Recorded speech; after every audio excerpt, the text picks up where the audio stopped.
2, 1. Hi, my name is Lyric, and today we're going to be reacting to a video a lot of you have recommended. It is the Jordan versus LeBron, the best GOAT comparison. So this is the big GOAT comparison. Pretty much everyone agrees that it's either one of these two players. Or you get a few people saying like Kareem, Wilt, Russell, Bird, Magic. But most people, Kobe, but most people say it's these two, and this is the big debate. About 75% of people think Michael Jordan's the GOAT, about 25% think LeBron, and most of the 25% being the younger generation, my generation, because I'm a teenager. But I personally think Michael Jordan's the GOAT. This is apparently going to be the best GOAT comparison. It's 32 minutes long, so it's going to be in depth. It's by Danger P. Danger Productions was his channel name. Subscribe to his channel.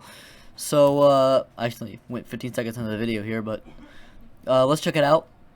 Let's see who are they going to come to the conclusion that the GOAT is. I guarantee you it's going to be Jordan, though. But I think LeBron is going to put up a better case than a lot of people give him credit for, you know.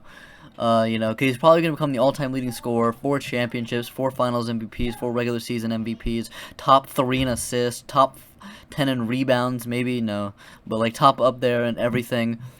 You know, he might have the greatest career all-time numbers of all time while also winning 4 championships. But yeah, I have him as a very solid number 2. Y'all be disrespecting him in the polls, though. I did Bob Pettit.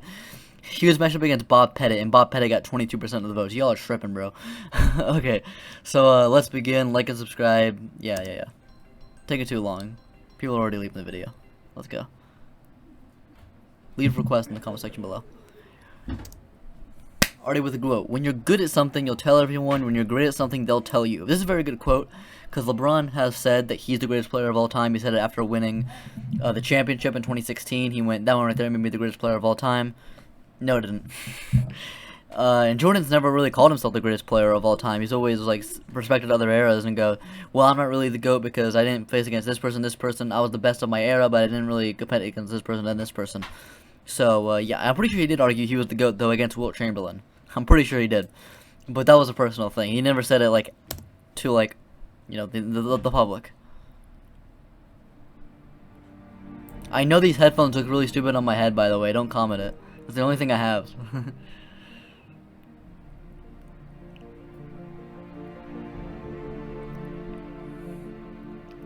The crazy thing about it literally seems like it was meant to be. Jordan was drafted in 1984. LeBron James was born in 1984.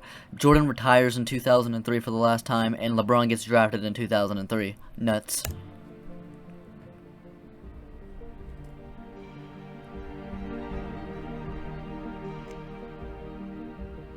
I still don't understand how they have such high quality film with Jordan. Considering he played in the 90s. There's like such HD film of him. There's more HD film of him than there is a lot of current players. Like, look at that. That's so crisp for a 90s film. No disrespect to LeBron, though. He's just not as good as Jordan. But number 2, I mean, there's nothing wrong with being the second greatest player of all time, bro. Like, it's so very, very, very fucking impressive.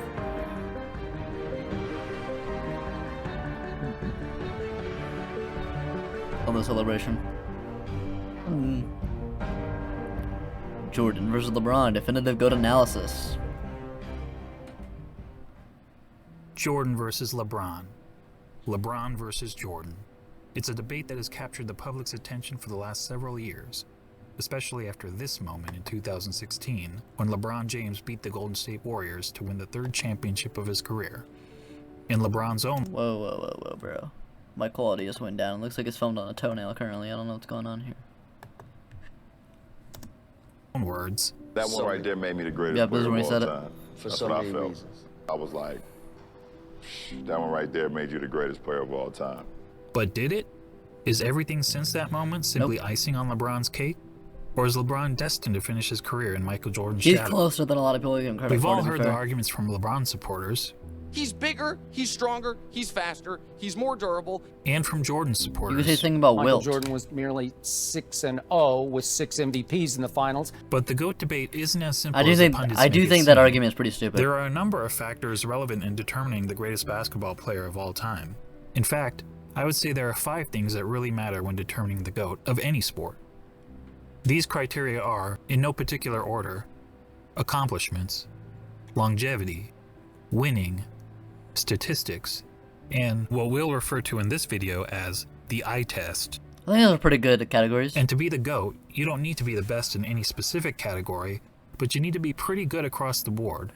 So simply winning 7 championships, like Robert Horry did, isn't enough to get you into the conversation. Right. When we're finished with this video, it'll be plainly obvious that one guy comes out on top.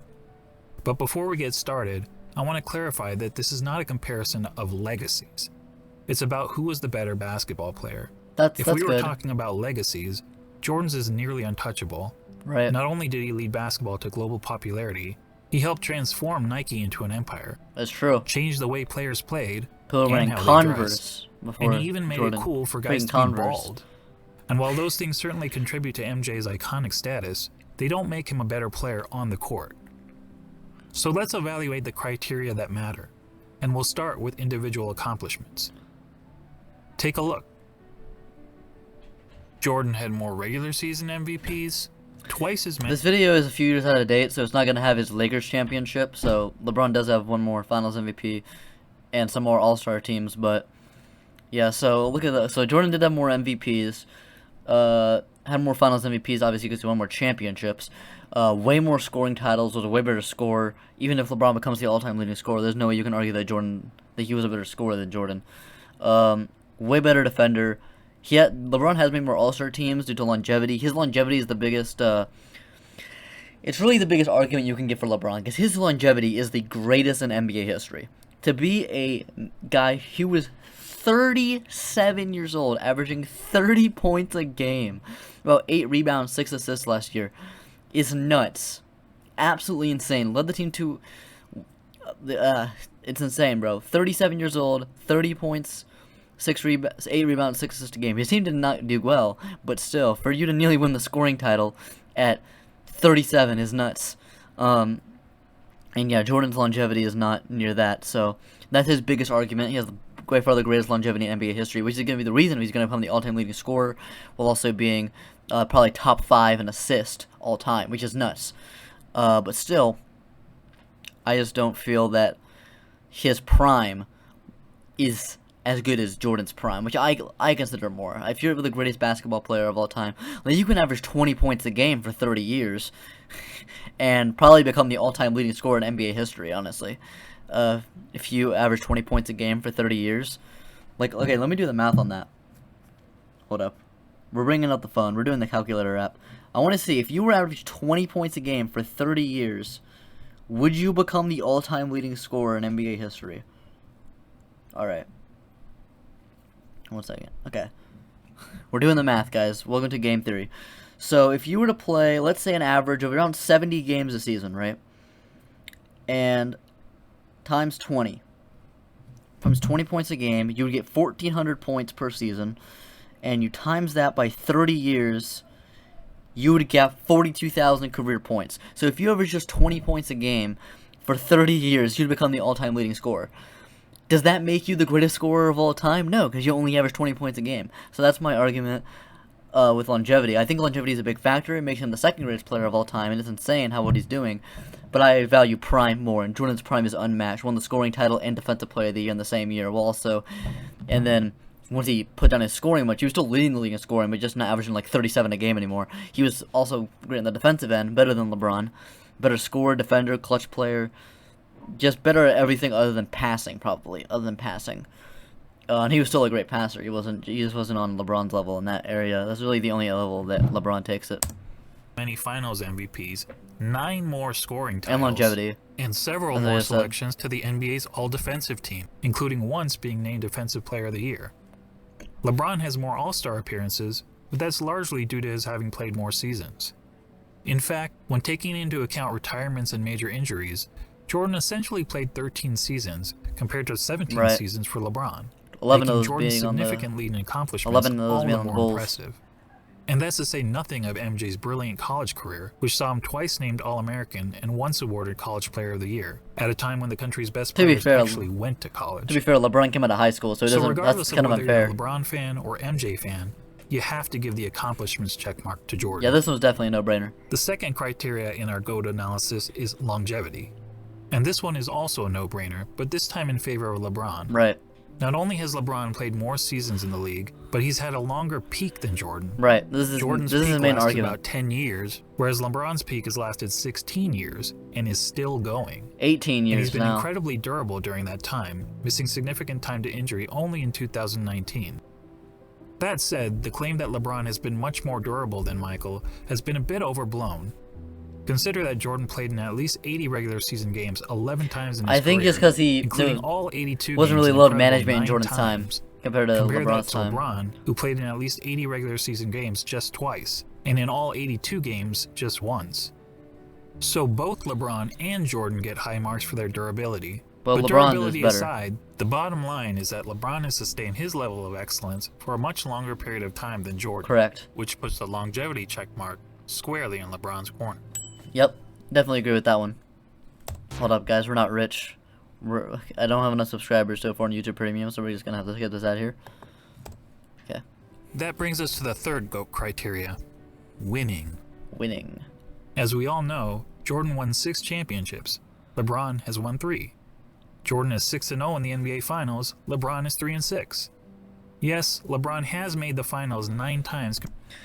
I do think it's a bad argument when you just look at the finals record, because it was not LeBron's fault for a lot of records. 2007, you could be the greatest player of all time and not beat that Spurs team with that Cavs team. It was not happening. 2011, he choked. 2014, well, who did he choke against? Dallas Mavericks, shout out, favorite team. 2014, I mean, I guess you can blame that on him. He didn't really play bad, though. But he didn't play at an all-time great level, so I can understand. So that one, you can definitely count against him. 2015, there's no way you're counting that one against him. Averaged like 35 points a game.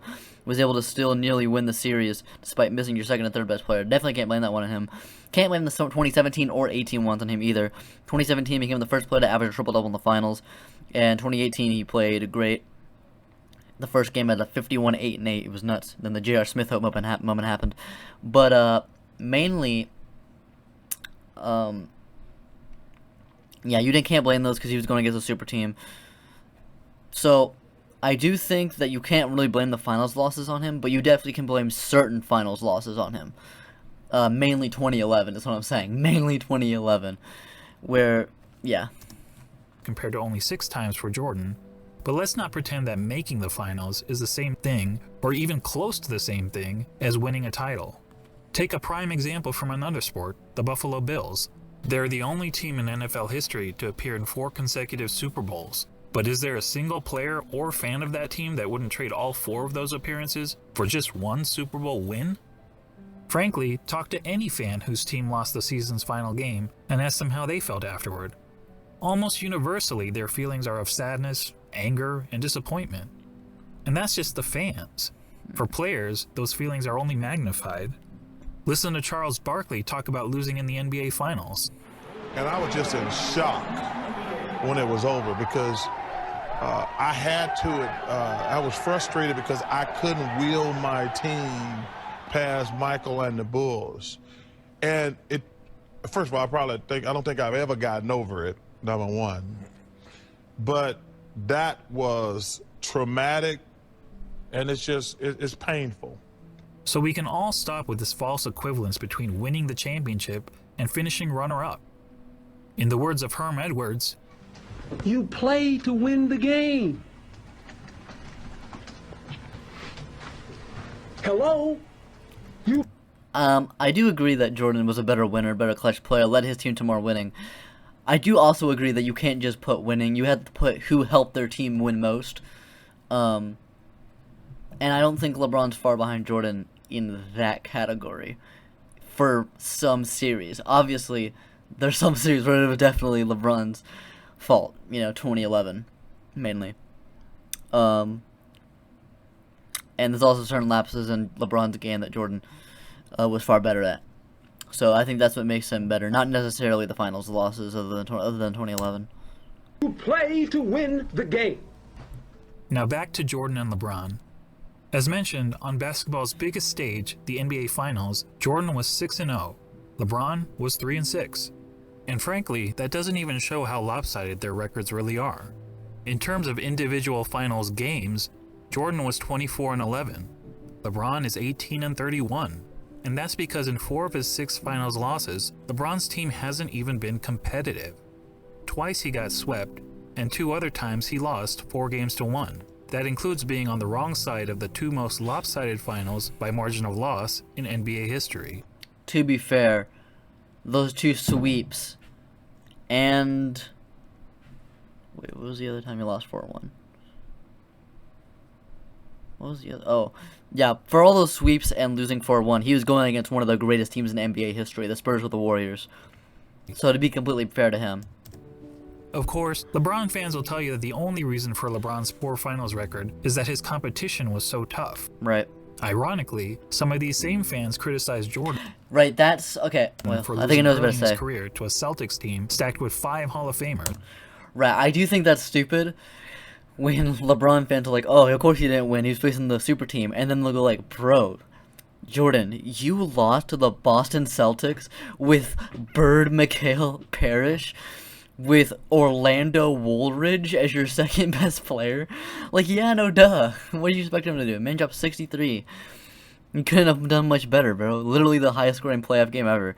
He couldn't have done anything else. He had to get players on his damn team to do anything. Even then, even before he got players, he was still competitive with the Pistons. Bad boy Pistons. One of the greatest teams in NBA history. And they conveniently gloss over the fact that LeBron reached the finals so many times in part because the competition in his own conference was so weak. During the vast majority of his career, LeBron played in what many dubbed the Leastern Conference because the East was so much weaker than the West. On the other hand, during Jordan's playing days, the East was generally considered the stronger conference. I think the only, well, 07, though his days with the Cavs, you can definitely say that, but still, I think the only times you can definitely say that were 2017, 2018, and 2007. But still, all those finals runs were very impressive. Let's not get that wrong, bro. As Jordan had to battle through hard-fought rivalries against the Jordan East, though, was far better. Bad Boy Pistons, Patrick Ewing's Knicks, the Shaq Penny-led Magic, and Reggie Miller's Pacers. That said, if you want to blame LeBron's failure in the finals on the level of his competition, I won't argue with you. But let's also not blow it out of proportion. If you look at the average number of wins of their finals opponents, you'll see that LeBron's finals opponents averaged 60.8 wins per season, whereas Jordan's finals opponents averaged 61.2. To be fair to LeBron, once again, I feel like I'm defending LeBron here. I think because this is just an all Jordan praise video, and I do agree that Jordan's the GOAT, but I have to give LeBron a few things here. To be fair, that doesn't really display like the difference between, you know, the 67-win Utah Jazz with Malone and Stockton and the 67-win Golden State Warriors with Kevin Durant and Steph Curry. Like, come on. 2 wins per season. So as it turns out, both players face stiff competition in the finals. But a big reason we don't hold the 93 Suns, the 96 Sonics, or the 98 Jazz in the same regard as some of LeBron's finals opponents is because, they never won it. Unlike LeBron's adversaries, Jordan's opponents never actually won the Larry O'Brien Trophy. That is a good point. Which goes to my original...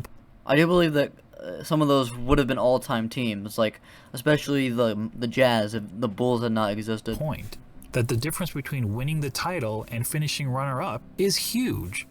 And the reason those teams never won the title? This guy. Look, I'm not trying to say that Jordan's opponents were as good as the Warriors teams that LeBron faced 4 times in the finals. Right. The truth is that Jordan never played a juggernaut quite like that. Right. But there's a pretty good reason for that. Jordan's Bulls were the juggernaut. They were the team winning 70-plus games. That is true. They 72 were the and 10. team with the target on their back every year. And as the Warriors showed us, that's not an easy place to be. As great as the Warriors were, they were never able to string together 3 consecutive championships. Jordan's Bulls did it twice. So what's the greater achievement? Beating the juggernaut or being the juggernaut? Depends on how you say it. I think that individual championship in 2016 is the second greatest championship ever won, behind 2011 Dirk Nowitzki, Dallas Mavericks. But I do believe the totality of a three-peat, Jordan leading his teams to a three-peat, is better than that one championship. So I do believe that LeBron, that one individual championship is better than probably any of any of Jordan's championships. But Jordan having 3 straight is better than that one championship. And he did the 3 straight twice. Or to be more specific, beating the Juggernaut 1 time out of the 4 times he faced them? Or being the Juggernaut year after year after year, and then doing it again year after year after year. There's no doubt that LeBron's victory over the 73-win Warriors was the highlight of his career, but it's not the first time that an underdog has won the championship, and there actually have been much bigger underdogs who ended up winning the title. To be fair though, 3-1, 73-9 Warriors, unanimous MVP Steph Curry, like come on. But how many times have we seen a player lead his team to 6 championships in 8 years?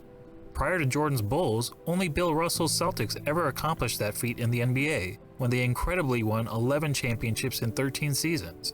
However, back then, there was an average of less than 10 teams in the league, and only a couple rounds of playoffs.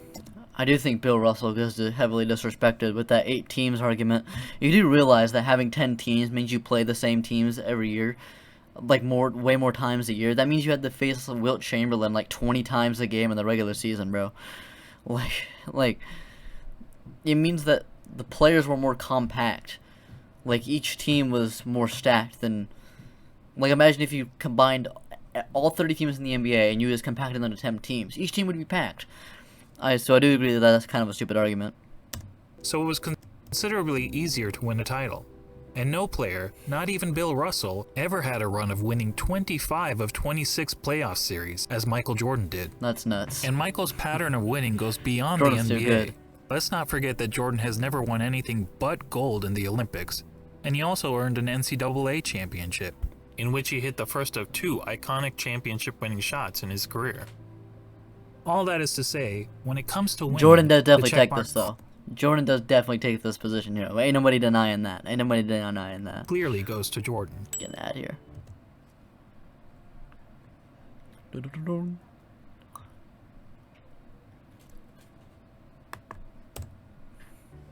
On to the 4th GOAT criteria, statistics. This one is a bit more complicated. I mean, how do you statistically evaluate 2 players who played in different eras under different rules at different positions? I feel you have to look at their per game numbers of their best season, and put them into context. Because numbers don't work if you just show me numbers. You could if you looked at Wilt Chamberlain's numbers, you'd assume he's the greatest basketball player of all time, but he's not. Well, some people think he is, but I don't. But most people would agree that he's not. You need to put the numbers into context of what they were doing with the numbers. Like, you look at Jordan averaging 37 a game in his best scoring season. But then you go, okay, maybe that wasn't his prime season because he wasn't leading his team to wins. He wasn't a good of a team player as him. Okay, let's look at 92, 93 Jordan. And I would consider that the better Jordan because he was more of a team player, led his team to more wins, averaged 41, and he was still averaging 41 a game in the finals. So he was still definitely the best scorer in the league by far, best scorer in league history probably. While also being first team all defense. You have to add that into there because there's not many good defensive stats. So you just got to look at a lot of the big thing you got to look at is all defense teams, defensive player of the year. There is some defensive stats, like steals and blocks, and like defensive rating, defensive win shares, but like mainly you have to look at just how good were they defensively compared to other players at the time.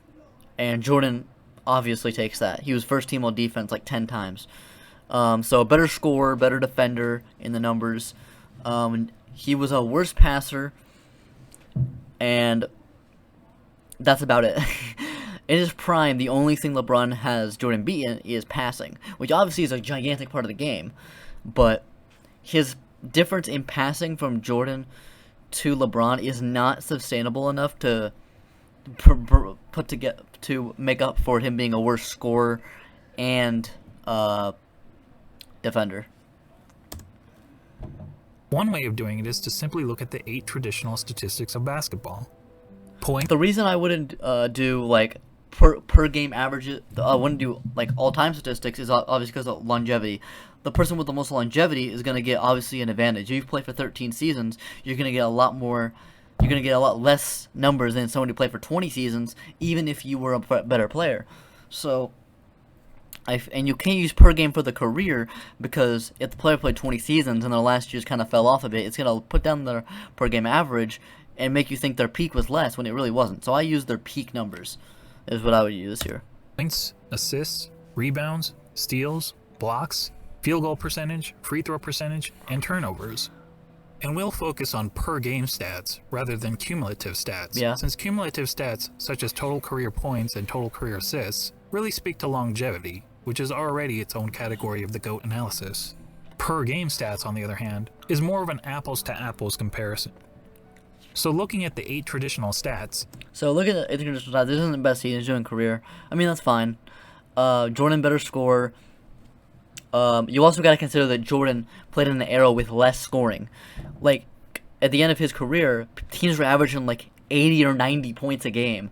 Like, which is insane for him to still average 30, because that's like a third of your team's points.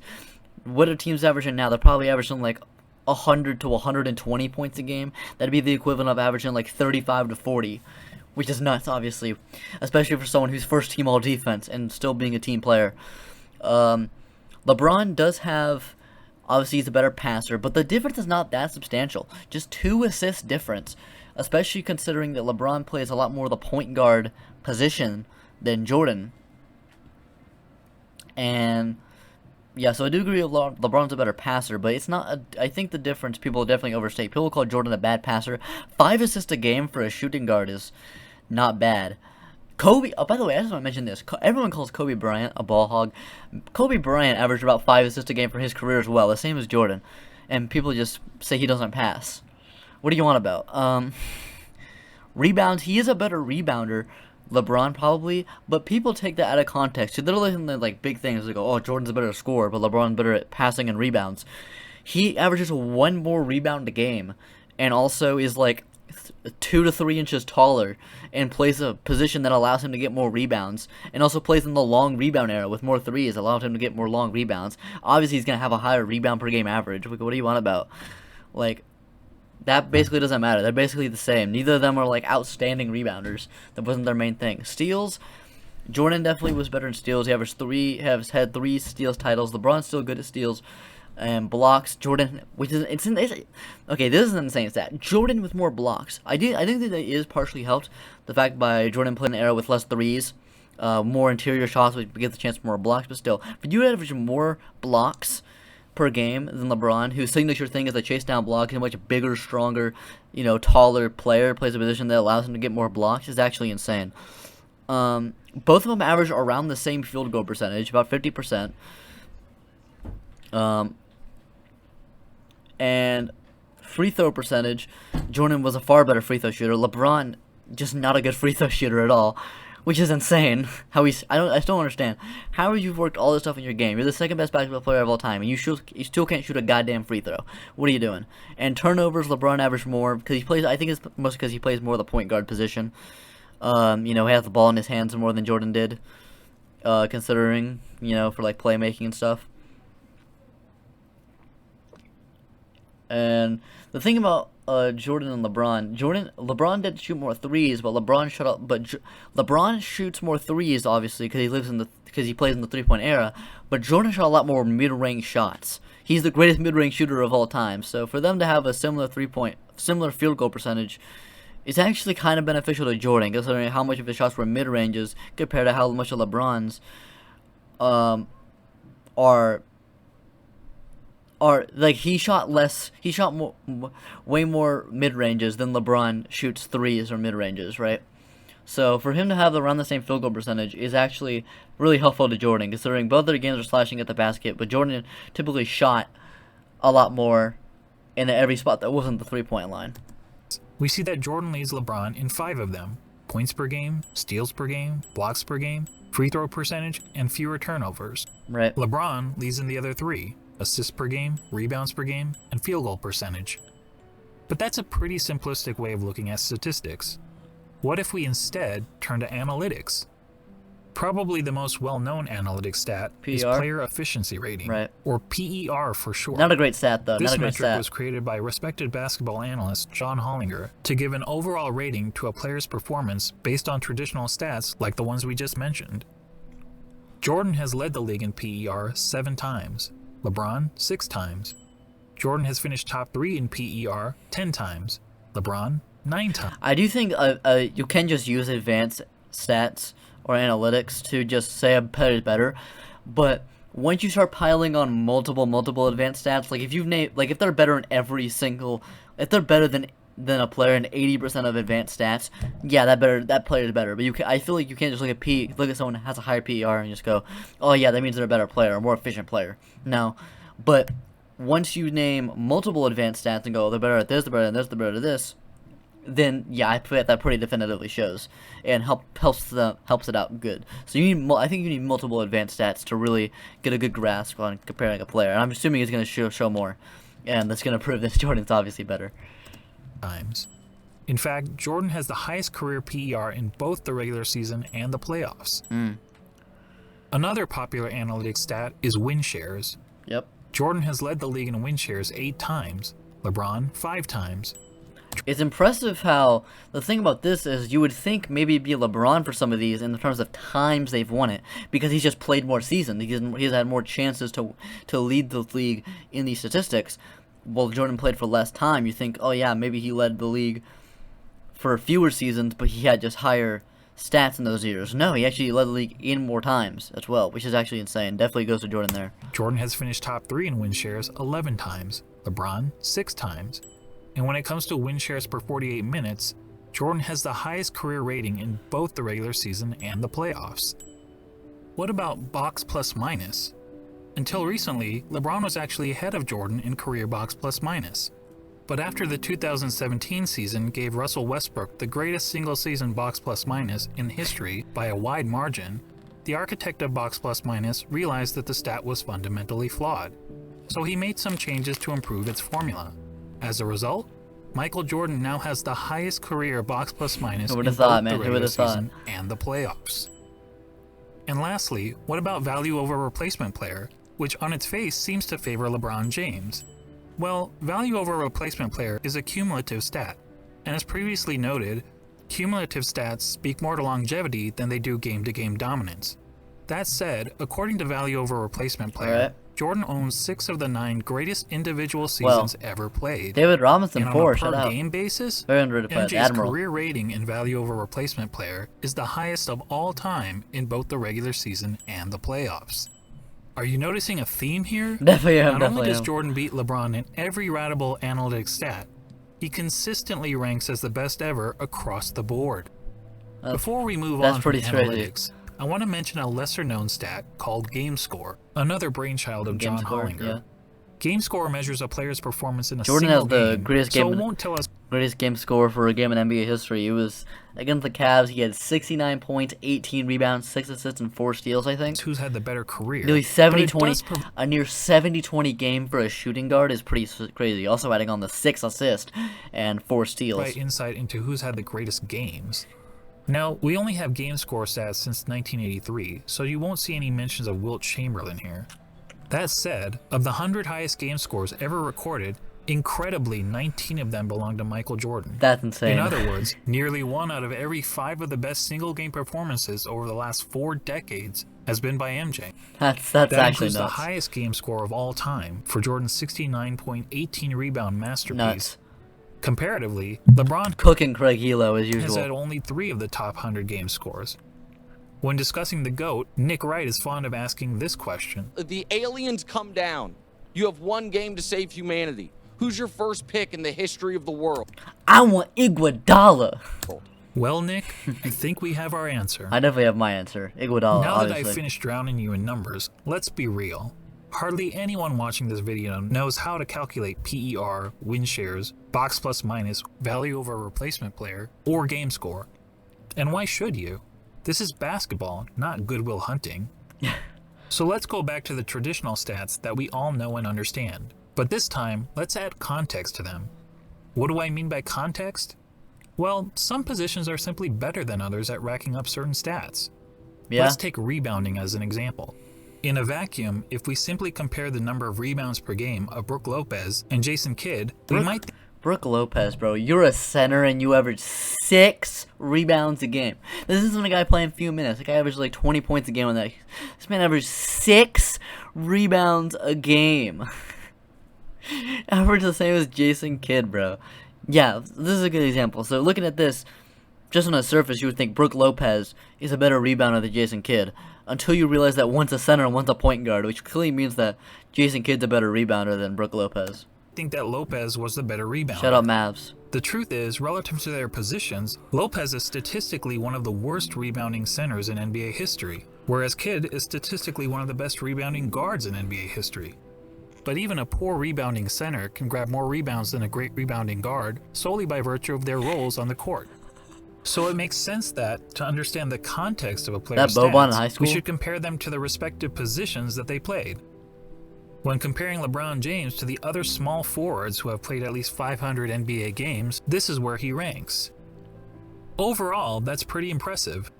Now let's see how Jordan compares to all shooting guards who have played at least 500 NBA games. Oh, God. As good as LeBron is compared to other small forwards, Jordan is on another level when compared to other shooting guards. He's darn near the top of every major statistical category, and there isn't a single category where LeBron is better than MJ relative to his position, other than assists. So to sum up statistics, whether comparing traditional stats or analytics, and especially when judging these players in the context of the positions they played, Jordan has a noticeable edge. How much categories were there? Like 5? Yeah, Jordan's definitely winning 4-1 here. Longevity is the only argument you can have for LeBron over Jordan. Over LeBron. As such, we have to give the check mark to Jordan. It makes sense. It makes sense. I got an ad. 1 second. Is that Jordan and LeBron fighting? Okay. And that takes us to the last category in our GOAT analysis. The eye test. The eye test. And to be clear, by eye test, I don't mean which of these players is bigger, faster, or jumps higher. None of that is relevant unless we're having a track and field competition. Right. Depends how you use it. And frankly, if physical measurables mattered, then George Murison would be in the GOAT conversation. No, what I mean by the eye test is, if you sat an average basketball fan in front of a TV to watch a player in action, what would he notice that the player is and is not great at? Thankfully, I happen to be an average basketball fan, and I've had the privilege of watching both LeBron and Jordan during their playing days. So unlike a lot of my fellow YouTubers, I haven't merely relied on highlight videos. Here's what my eyes told me when I saw Michael Jordan play, particularly during his playing days with the Chicago Bulls. He was the best offensive player in the game. He was arguably the best defensive player in the game. He had the best mid-range game. He was the best finisher at the rim. He had the best post-up game, which is incredible considering most players who dominated the post were big men. Right, with the fadeaways. He was widely considered the most clutch player in the game. Yeah. He was regarded by opponents as the fiercest competitor on the court. He was regarded by teammates as the hardest worker in practice. And when all was said and done, amongst the other stars of his generation, he was the greatest winner. Yeah. Now, when you're playing against the elite of the elite athletes of the world, to be the best at any one of those things is pretty remarkable. But to be the best at all of them? I tell you, it's impossible. But for the fact that we... Think about this. Everything Jordan really did, he was the best at. Think about that. Like, the things that he really focused on, like scoring, possibly the greatest ever. Finishing, mid-range, fadeaways, defense. You can't you probably can't argue that Jordan's the best defender ever, but for his position, he probably is the best defensive guard ever. I do plan on making a video that someone recommended of just Jordan defense highlights. We're definitely gonna watch that. Probably the best defensive guard ever. Basically everything that he really put a lot of work in that was a really main part of his game, he was the best ever at. While LeBron, a lot of things that he's not the best ever at. Like, he's a great passer, but he's not the greatest passer of all time. He's a great scorer, probably top 5, but he's not the greatest scorer of all time. Like, he's developed into a good 3-point shooter, but he's nowhere near the best 3-point shooter of all time. So I think that is a really good way to compare, to see how good Jordan is compared to LeBron. We saw Michael Jordan do it. And when it comes to the GOAT debate, that's the biggest hurdle. Like, once again, like LeBron, the clutchness. LeBron's clutch, but no one's arguing he's the most clutch player of all time, unless you're like Nick Wrong. Facing LeBron. Or Shaden He's Sharp. basically being compared to a guy who was great at everything and Shannon Sharp, not Shaden Sharp. That's the guy in the Portland Trailblazers. practically had no weaknesses. Seriously, judging by the eye test, what's the worst thing we could say about Michael Jordan's game? 3-point shooting. Probably that he wasn't a very good three-point shooter. Right. But that wasn't the thing about this. It wasn't a big thing at the time. If he would have played today, he would have 100% developed a 3-point shot. Because all he needed to do was practice it. Because he said, whenever he got prompted to shoot threes, when Clyde Drexler, when the media was checking him with Clyde Drexler saying, oh, well, Clyde Drexler's a better 3-point shooter, he went out and hit 6 threes in the first half. If he was tempted to shoot threes, if he played in the era where shooting threes had to be a big part of his game, he would 100% be a great 3-point shooter. 33% from beyond the arc in an era when the average player also shot 33%. So when it came to 3-point shooting, he wasn't good, he wasn't bad, he was just average. Yeah. But remember that Michael played in an age when the 3-point shot wasn't a big part of the game. Right. During Jordan's years, teams averaged only 9.5 3-point attempts per game. Well, that's and Michael crazy. himself attempted less than 2 threes per game. That's actually crazy. And if being an average 3-point shooter is a weakness of Michael's game, well, then we also have to call it a weakness of LeBron's game. The difference is that LeBron plays in an era where the 3-point shot is a huge part of the game. During the years in which LeBron played, teams attempted on average over 21 threes per game. That's crazy. And LeBron himself averaged 4.3 3-point attempts per game, or 2.5 times as many as Jordan. Despite the increased emphasis on threes, LeBron's career shooting percentage from beyond the arc is only a hair better than Jordan, at 34%. And it's actually slightly... To be fair, in LeBron's best season in Miami, he shot 41% from 3, I believe. In his most efficient season, I believe it was 2013 season, he shot like 57% from the field and 41% from 3 on a good amount of attempts, which is better than any Jordan seasons, not including the seasons where the 3-point line was shortened, because that's not fair. If you just include the seasons where the 3-point line was at normal length, LeBron was a better 3-point shooter at his peak, 100%. He was actually a great 3-point shooter at his peak. You gotta admit that. But once again, Jordan, if he would have played today, would 100% been a great 3-point shooter. Like, it just wasn't a big thing at the time he played. And when he was prompted to shoot threes, he shot threes. Below his peers, who averaged 35% from 3 during his era. But to reiterate, being an average 3-point shooter was by far the worst part of MJ's game. For LeBron, it's not even close. LeBron, in fact, has 4 major weaknesses as a basketball player, each of which is readily apparent to anyone who has actually watched him play. I think that is a thing. Jordan had a more complete game. 3-point shooting is like really the only thing you can go and say, oh yeah, Jordan was bad at that. And he wasn't even really that bad, he was just average. He was bad in the early stage of his career where he shot like 20%, but like, yeah, there was never a point in his career, that's really the only thing where you can say, yeah, Jordan's bad at that. When you can say LeBron, you can say multiple things. You can say, you know, for some of his career's 3-point shooting, in his prime, he wasn't. You know, some years his defense wasn't good. You know, going into like later stages of his career, like 2018 stuff. I would still argue 2018 Bron's is still the best Bron, but it was either 2013 or 2018. His defense was lacking 2018, but it's just the eye test. I feel like he was the best version of Bron. And his free throw shooting. He's such a bad free throw shooter. It annoys me so much seeing LeBron James miss free throws. Like, you're the second greatest player ever, and you're missing free throws, bro. Like, what are you doing? First, he's not a good free throw shooter. For his career, LeBron has shot around 73.5% from the free throw line, which is pretty poor for a player who handles the ball as much as he does. Right. In fact, many analysts point out that, at the end of games, LeBron shies away from driving to the basket because he's afraid of being sent to the line. Right. I don't know whether that's true, but what I do know is that the odds of LeBron hitting 2 consecutive free throws is statistically not much better than a coin flip. Damn. Jordan, on the other hand, shot a solid 83.5% from the free throw line during his career. And MJ never shied away from contact at the end of games. LeBron's second weakness is that he's an inconsistent defender.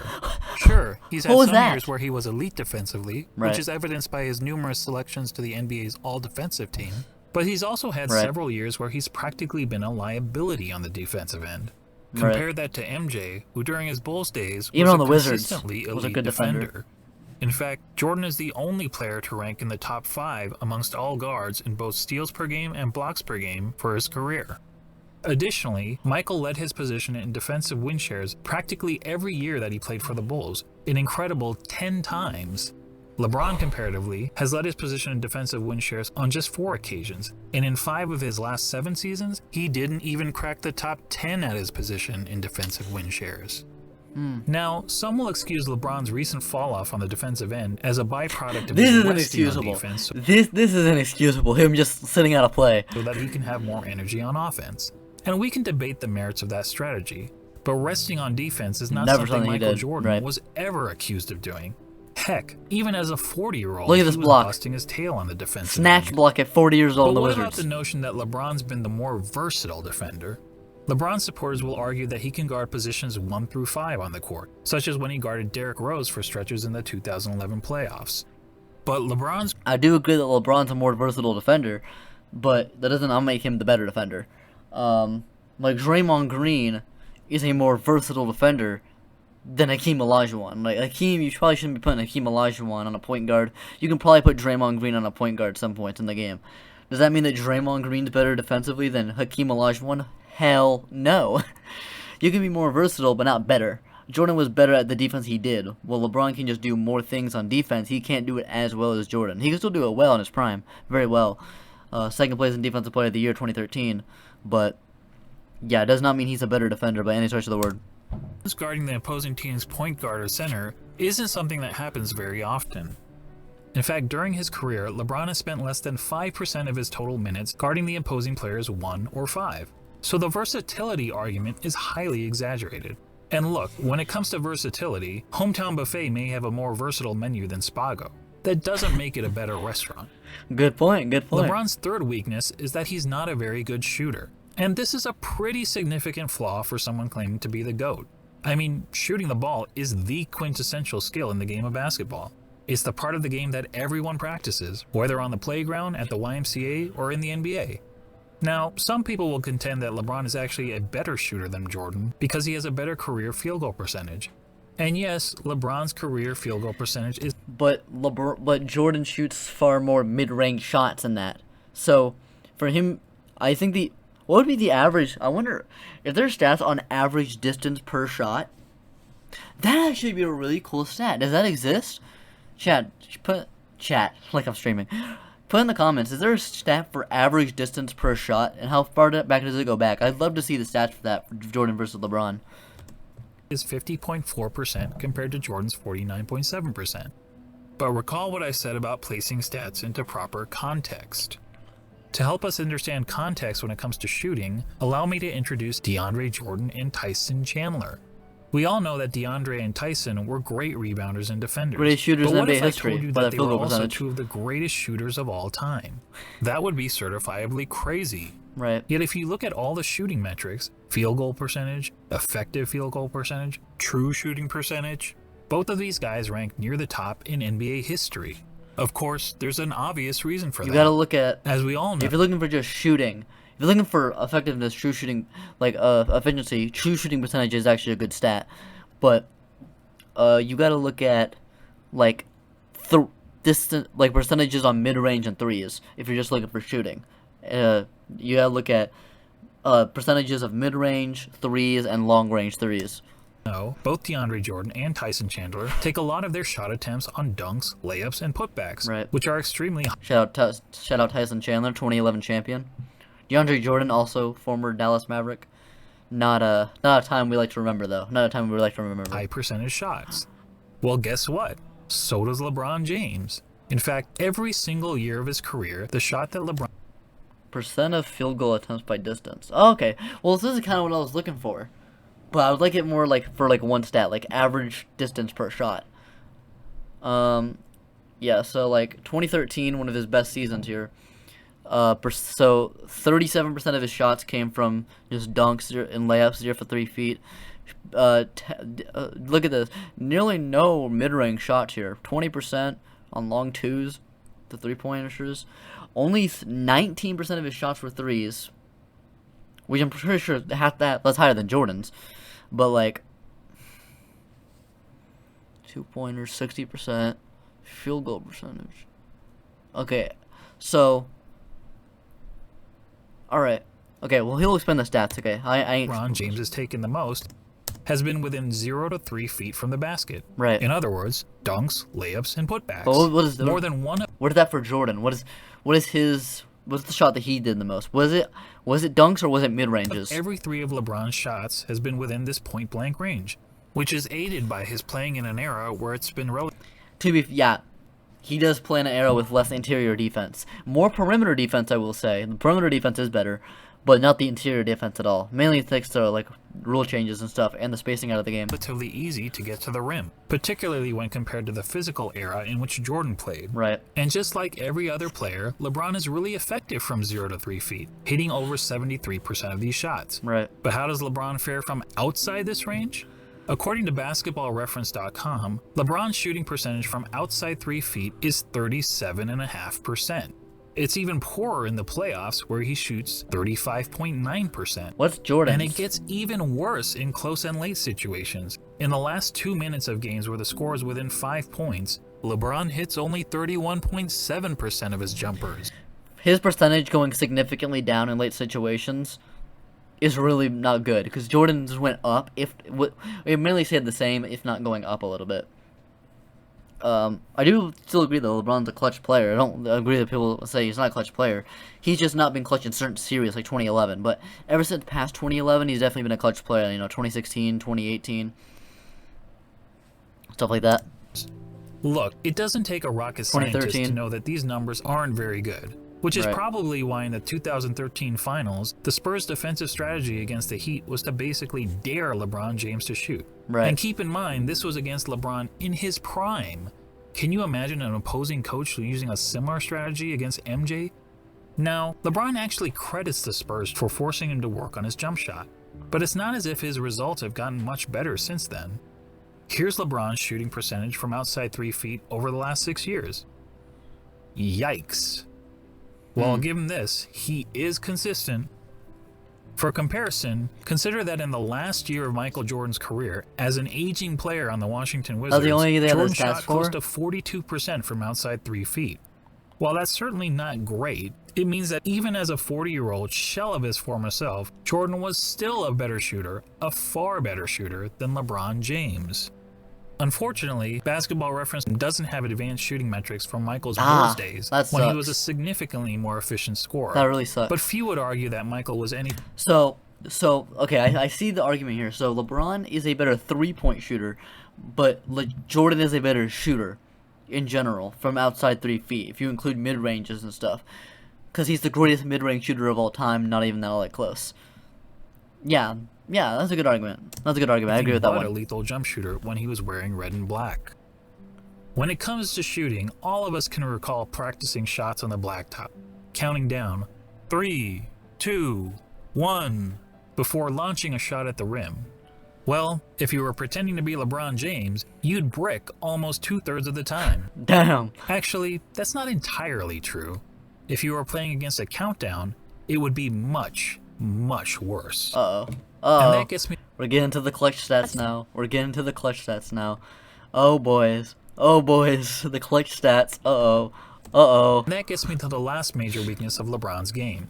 His performance, or more accurately, lack of performance, in the clutch.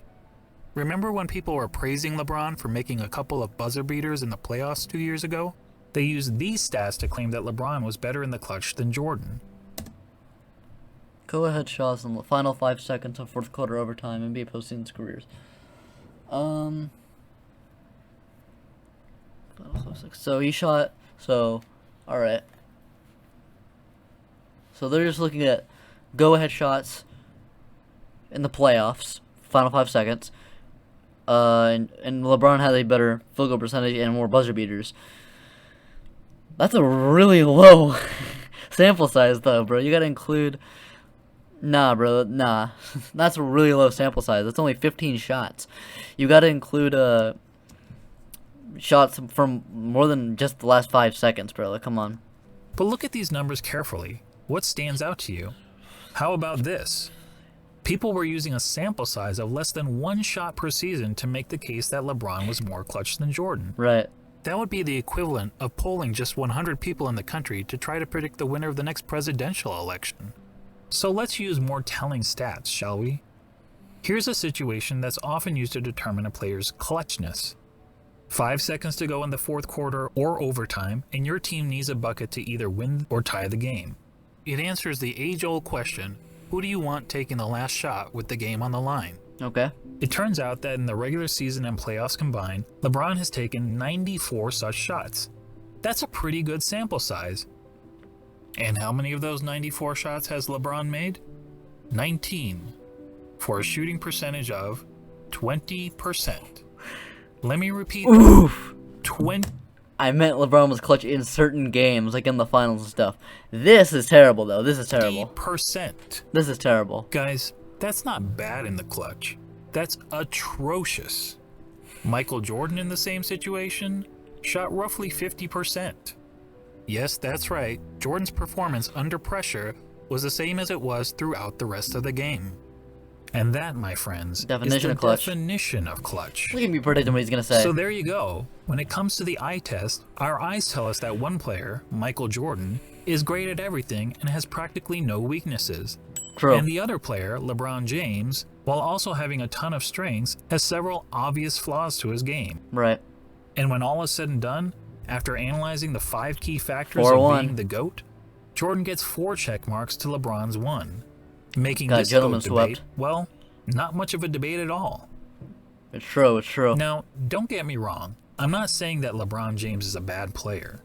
He's a phenomenal player. Second best all time. Personally, I have him on basketball's Mount Rushmore, along with Jordan, Kareem, Wilt Chamberlain, and Bill Russell. He's Look at this guy. This is a great take, bro. That's my top 5 too. Let's go. Not in that order. Not in that order, kinda.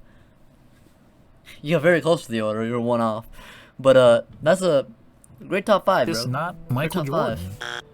And just to underscore how good MJ was, let's ignore LeBron and Jordan for a minute and focus on the other 3 players highlighted here, Kareem, Wilt, and Bill Russell.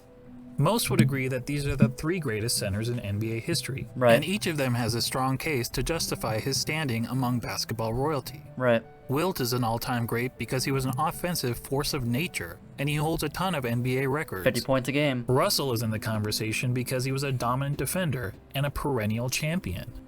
Kareem also led his team to numerous titles, and in terms of individual awards and accolades, was the most decorated of the 3. Not Right. to mention, he had the NBA's most unguardable shot. Now imagine a center that had all the best qualities from these 3 titans. A player like that would be the basketball equivalent of Thanos. Now add to that player the highest level of intangible attributes, such as a tireless work ethic, unmatched killer instinct, and an ability to deliver in the clutch. You get Michael Jordan. And now you'd essentially be looking at Thanos I get he's with going with all of this. the Infinity Stones. And no one would question whether this player was the greatest of all time. But the truth is, we don't have to imagine such a player. It already That exists. player already existed. Yep. He just happened to be a shooting guard, not a center.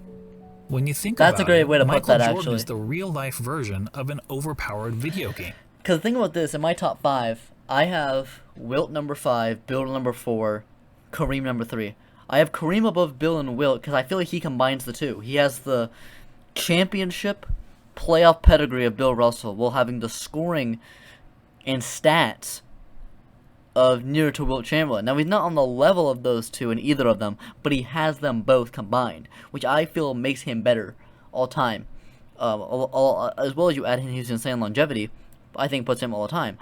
Then you just put all those together and then amplify them into a shooting guard, stack it into 13 seasons, and you get the playoff clutchness of Bill Russell, the records of Wilt Chamberlain, the scoring of Kareem, the defense of Russell.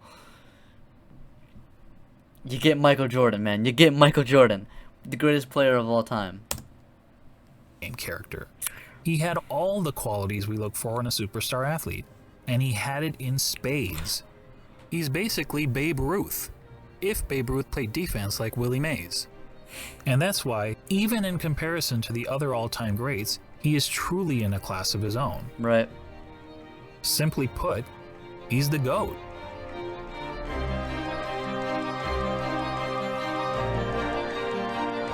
That layup still doesn't make any sense to me.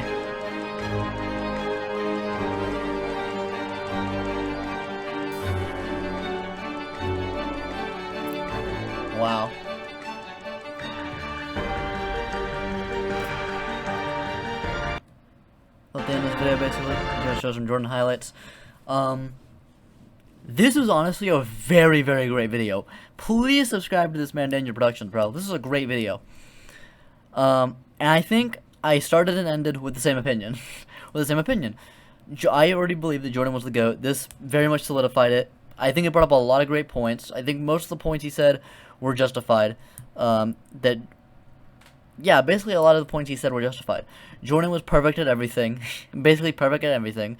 And LeBron, while being damn near perfect, is not perfect. He has very obvious flaws in his game.